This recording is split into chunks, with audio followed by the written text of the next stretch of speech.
Huwag matakot sa mga taong prangka at masungit. Mas matakot ka sa mga nagpapanggap na mabait.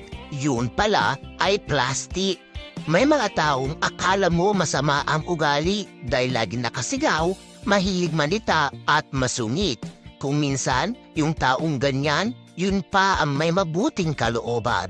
Kesa sa mga taong animo ang hair kung kumilos, pero ang totoo, sila pala ang may masamang ugali.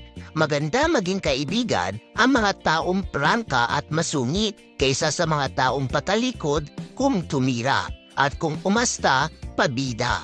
Lahat tayo may bad attitude, pero hindi ibig sabihin nun masama ka ng tao. Di tulad ng iba dyan, kunwari mabait lang pag may kailangan at pag napapakinabangan yung isang tao. Tandaan mo, hindi tayo masungit o mayabang. Sadyang dilan nating ugali